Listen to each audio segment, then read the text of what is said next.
Nosotros no llegamos al conocimiento de Jesucristo hasta que Dios no hizo algo en favor nuestro para alcanzarnos. Sí, es cierto, estábamos predestinados, nuestro nombre estaba separado de antemano, pero Dios tuvo que hacer algo sobrenatural para que nosotros llegáramos al conocimiento de Él. Bueno, vamos a orar. Padre, gracias por esta mañana, gracias por tu palabra. Y el día de hoy podemos compartir juntos esta porción de la Escritura. En el nombre de Jesús, amén. Cuando leíamos el versículo 8 y yo me detuve y dije que era parte de la estrategia, no era parte de una estrategia verdaderamente, como lo vamos a ir viendo a través de este estudio.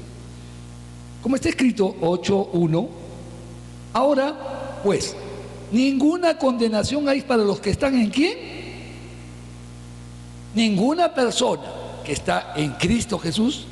Ustedes vimos que la semana pasada hay que me librar de este cuerpo de muerte. Sí, Pablo está hablando de las circunstancias de la vida y de la lucha y del conflicto que hay en uno, pero eso, cuando estás en Cristo, no significa que tú vayas a la condenación.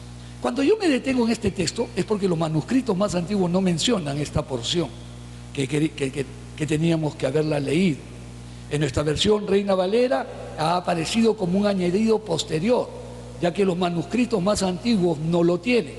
Entonces, por eso vamos a detenernos y dice, ahora pues, no hay ninguna condenación para los que están en Cristo Jesús.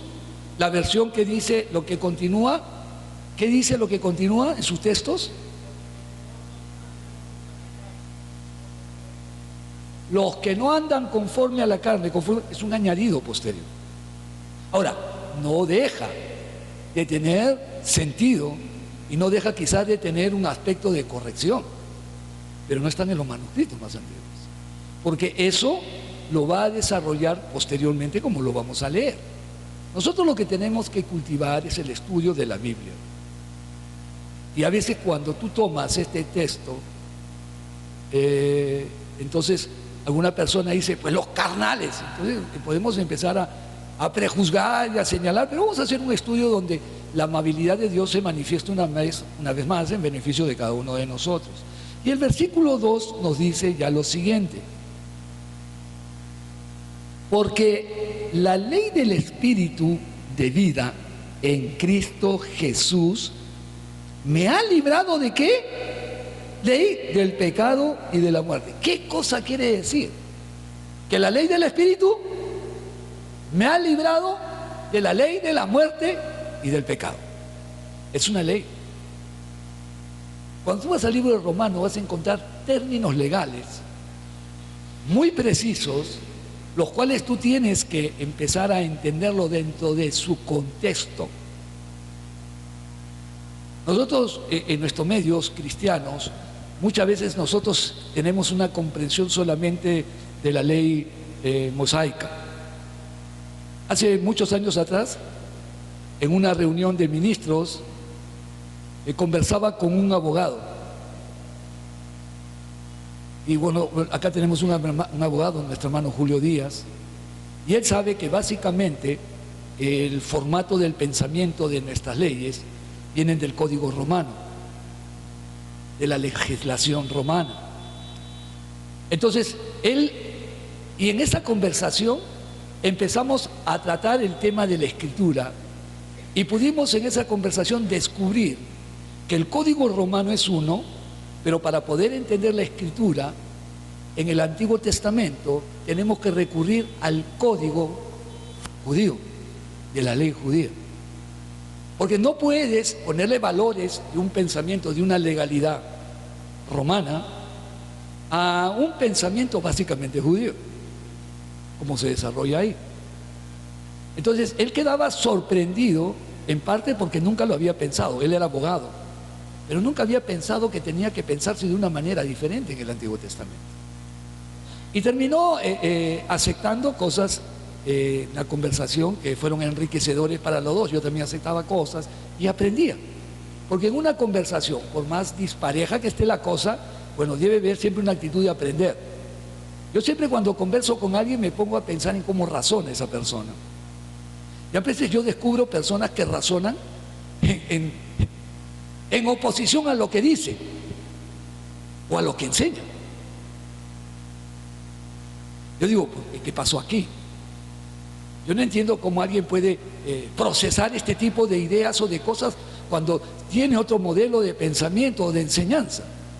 Me es difícil, pero para eso somos los seres humanos, ¿no? Capaces de poder, como dice el libro de Santiago, de nuestra boca, pues de la fuente sale agua dulce y agua amarga. Pero nosotros sí podemos hacer este fenómeno antinatural. Y acá nos está hablando de este pensamiento en el cual nosotros debemos de comprender, de entender. Es difícil entender muchas cosas. Nosotros nos movemos por reglas y no entendemos más allá. El pueblo de Israel se movía en reglas. Llegaron a desarrollar reglas de tal manera que eso les podía tener un nivel de cierta estabilidad en su religión. Hoy en día la gente es religiosa. La gente descansa en su religión, no descansa en la verdad de Dios. Descansa en las reglas y en las normas. Aún nosotros mismos, los evangélicos, podemos ser religiosos evangélicos y tener valores morales, pero sin comprensión de la Escritura, sin amor a Dios, sin deseo de agradar a Dios. O sea, como lo digo siempre, tenemos un pensamiento de una herencia, de una religión tradicional, donde los méritos propios tiene que valer algo delante de Dios. Es lo que yo hago, lo que te agrada, Señor. No. Es bueno hacer cosas que le agradan al Señor, pero cuando la motivación es correcta, cuando dejamos que el Espíritu de Dios gobierne nuestra vida, cuando nuestro deseo es adorarlo, cuando nuestro deseo es servirlo, cuando nuestro deseo es predicar el Evangelio. Si yo les hago una pregunta que sería ociosa para muchos de ustedes, ¿a cuántas personas le compartiste de Cristo? ¿Cuántas personas tú no hablaste mal esta semana? Que siempre estuviste con una palabra de bendición para la gente. ¿Cuántas cosas negociaste en los mejores términos en casa, en la familia? ¿Cuántas veces usaste la verdad y trataste de hacer pensar a las personas de la manera correcta? No de la manera en que tú eras el dueño de la razón y yo el dueño de la razón, sino que la verdad sea establecida entre nosotros. Y acá nos dice el versículo: porque la ley del Espíritu de vida en Cristo Jesús me ha librado de la ley del pecado y de la muerte. Yo estoy libre por un argumento escritural y por un obrar del Espíritu Santo, tomando como base la palabra de la ley y de la muerte. Estoy libre. Pero vivimos como si eso no fuera una realidad. Miramos agestados, molestos, incómodos, venimos a la iglesia ya molestos, estamos molestos unos con otros, no tenemos capacidad de relacionarnos. Ese es un problema, ese es carne, hermano, no es santidad como en algunos lugares lo presentan, que son santos y que... No soy muy santo porque no te juntes con este, no. Hay que comunicar ciertas cosas con el argumento apropiado y necesario. Seguimos. Porque lo que era imposible para la ley, por cuanto era débil por la carne, ¿qué dice? La ley, como lo hemos visto anteriormente, es buena, pero la debilidad de la humanidad no puede cumplir esa ley, esos mandamientos, imposible. Oye, ¿quién de usted no tiene malos pensamientos? ¿Quién de usted no tiene malos deseos? Si hay una persona acá que no tiene, ¿quién de usted no codicia? Si hay una persona en esa condición, por favor, pase aquí adelante, porque va a ser en 23 años la primera persona que la vamos a canonizar. Sí, usted ya es casi Jesús. Pero lo mínimo que podamos descansar es en la palabra. ¿Qué nos dice la palabra? Aquí este tema es teológico al 100%. Y es el primer siglo, una teología sana, totalmente sana, sin inmiscuirse pensamientos de todas las líneas, de todos los colores y de todos los sabores. Entonces, en esta teología sana, al 100%, con un mensaje abierto, donde solo la palabra de Dios tiene la autoridad, a veces nosotros tenemos que descartar ciertas cosas, que no las descartamos. A veces nosotros pensamos que hay teólogos que predican el Evangelio según la necesidad del hombre. No, no, la Biblia se tiene que adecuar a los tiempos. Un buen argumento, pero termina siendo el centro del hombre. Mi sociedad es la que determina la interpretación bíblica. La historia, los avances y los avatares de la historia, las idas y venidas de las congregaciones tienen que determinar la Biblia. No. Una de las grandes avances que se hizo y en las solas son solo Cristo, solo gracia, solo escritura, solo fe. ¿Dónde está la historia? Solo historia. ¿Dónde está todo eso? No está. Al final, casi 100 años después, solo la gloria de Dios. 5. ¿Dónde están las otras solas? No existe. Pero la historia nos muestra que muchas cosas que se propusieron bien en un principio terminaron mal en el proceso. Por eso es que hubo movimientos disidentes, porque no se ajustaban a la escritura. Y aparecen los bautistas, los metodistas, y aparece un montón de grupos buenos que buscan, como ellos dicen, no hay un contexto, el reformado siempre reformándose. Pero cuando había un intento de reforma, no les gustaba. Entonces, yo siempre le digo algo: hay que estudiar, hay que leer, hay que reflexionar lo que te dicen. Porque si no hay capacidad de reflexión, y la única manera en que tú puedes reflexionar lo que la gente te dice es con la Biblia y con la lectura de libros y leer de todos los colores y de todos los sabores. Yo he leído a Confucio, por ejemplo, y casi termino confucionista. No, jamás. He leído a muchos para poder probar si lo que yo creo es verdad. Yo no fui amable con Dios, fui amable conmigo mismo y me dije, ¿estaré en la verdad? Y he tenido que leer mucho para revisar si mi verdad es válida. Y gracias a Dios que mi verdad la sostengo, la creo y vivo en ella. Seguimos. Porque lo que era imposible ¿para qué? Por cuanto era débil por la carne, Dios, enviando a su Hijo en semejanza de carne, de pecado, y a causa del pecado condenó al pecado lo mandó en la carne, lo mandó en un cuerpo. No compartía la naturaleza pecaminosa de nosotros. Por eso en el capítulo 5 se dice de que Él es el postrer Adán. Él es el hombre correcto que llega, el hombre que camina en la obediencia, el hombre que no está caminando en la desobediencia. El postrer Adán llega, y en su muerte, como nosotros sabemos eso teológicamente, es ahí donde va a parar todos nuestros pecados. Qué difícil es comprender esa totalidad de la obra del Señor cuando nosotros ya llegamos a tener una experiencia con Cristo y estamos ya llenos de prejuicios, y la misma iglesia está llena de prejuicios, con personas que piensan las cosas de la manera diferentes, de tal manera que en nada terminan alentando al creyente, sino tratan de disuadirlo. La dificultad de ser creyente sí es difícil, pero no es lo más importante lo difícil. En la vida todo es difícil. Cuando yo lo miro a mis nietecitas que empiezan a dibujar y empiezan a pintar, y empiezo a verlas que se salen de su punto donde está marcado el dibujo, ellos están aprendiendo, y para ella debe ser difícil no salirse de la rayita que esté marcada donde debe ser. Cuando empiezan a aprender a sumar, a restar, a leer, la veo que están mirándome si están diciendo verdad, están buscando la aprobación de que hicieron lo correcto. Es difícil.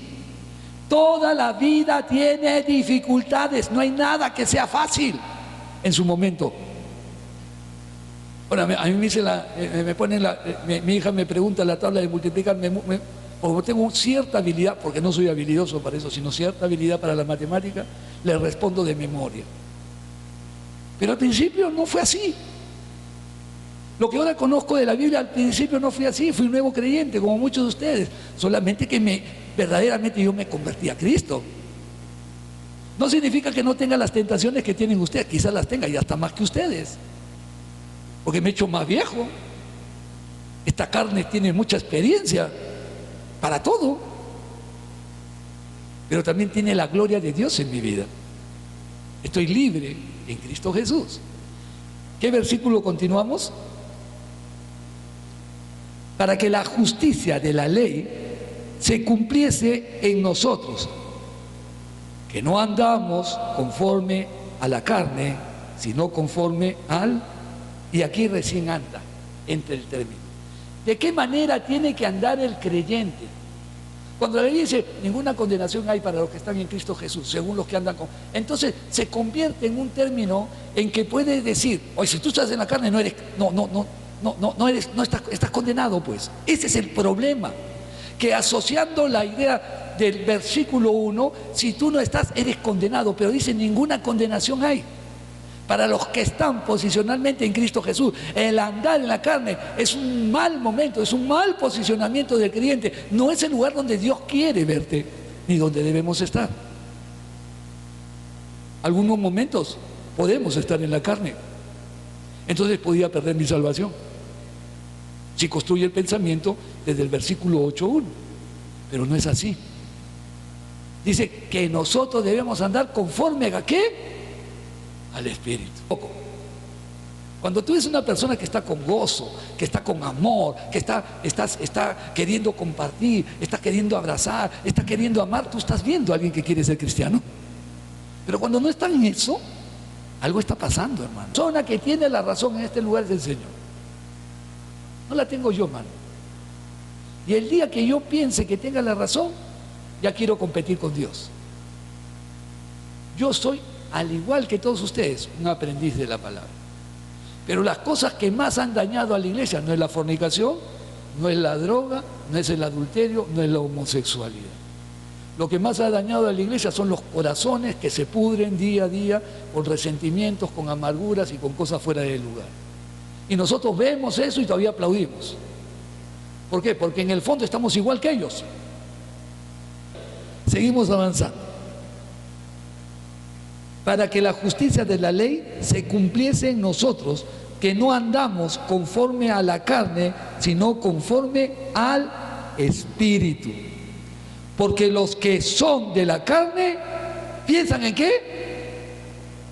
¿Piensan en qué? Bueno, fuera el bistec, hermanos. Ay, nadie me entiende. Que soy lo máximo, pues. Escucha, yo conozco cualquier cantidad de la vida. Tengo para enseñarle a todo el mundo. Nosotros simplemente somos instrumentos para su gloria, para su honra o para su deshonra. Hoy, hermano, trabaja con tu corazón. Que yo voy a trabajar con el mío. ¿Tú no quieres venir a la iglesia para que alguien te dé un abrazo? Es correcto que tú vengas para eso, porque somos el cuerpo de Cristo. Tenemos que pensar como iglesia, tenemos que abrazar. Venir a la iglesia no es cumplir con un servicio religioso, estás equivocado. Si tú piensas que estás cumpliendo con un servicio religioso, lo que tú tienes no es a Cristo en tu corazón, tienes una religión. Y preocúpate. Porque si tu vida no camina en la dirección que Dios quiere, a la luz de la palabra, déjame decirte que tu pasaje no está para el cielo. Si tú paras encerrado en tu meollo, eres la víctima de todo, nadie te entiende, nadie te comprende, no quieres hacer nada para el Señor, ni le predicas a tu familia, ni siquiera tienes valores morales. Entonces, ¿de qué estamos hablando? Eres un religioso. No eres otra cosa, hermano, perdón, amigo. Tendría que decirte amigo o amiga.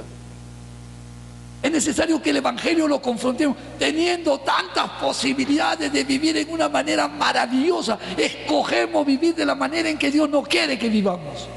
¿Por qué tomamos malas decisiones en la vida, hermanos? ¿Por qué tomar una mala decisión? Sí, es posible que puedas caer en un pecado, pero caer en un pecado no significa que tú vivas en el pecado. Eso es simplemente tu humanidad, que en algún momento se descontroló y caíste. Pero eso no te obliga a ti a vivir en el pecado. Tienes que levantarte, mi hermano. Pero la iglesia tiene que levantar cabeza y caminar en dirección a Dios. Y ¿sabes qué? Necesitamos de tu compromiso, no de tu religión. Tu religión no nos sirve a esta iglesia. Tu compromiso, tu amor al Señor, tu deseo de... Yo quiero que se acerque mi pastor, acá estás mal. Quizás me moleste al principio, pero voy a tratar de corregir por amor a la obra del Señor. El día de hoy, este mensaje no estaba planificado para ser de esta manera, hermanos. Ni pienso que Dios me esté guiando para hacerlo así. Lo que sí pienso es necesario que cada uno de nosotros haga verdaderamente una revisión de nuestras vidas, si estamos siendo útiles o no estamos siendo útiles al Señor, si estamos en el lado crítico o estamos en el lado de la colaboración. Es tiempo no de que te vayas, porque a nadie se estamos echando fuera. Lo que estamos pidiéndole es que caminemos en el espíritu de la ley de Cristo, en el amor, en el perdón, en la restauración, en que esta iglesia camine como debe caminar, dejando atrás el pasado. Todos nos equivocamos, yo también, pero yo no quiero seguir equivocándome, ni quiero que te equivoques tú más, porque eso significa pérdida de perspectiva del propósito de Dios. Porque los que son de la carne piensan en las cosas de la carne, pero los que son del Espíritu en las cosas del Espíritu. En el libro de Filipenses capítulo 4 versículo 8 nos dice: en esto pensar, en todo lo que es de buen nombre, todo lo que es agradable. ¿Alguien lo tiene, por favor, Filipenses 4:8, para que me ayude?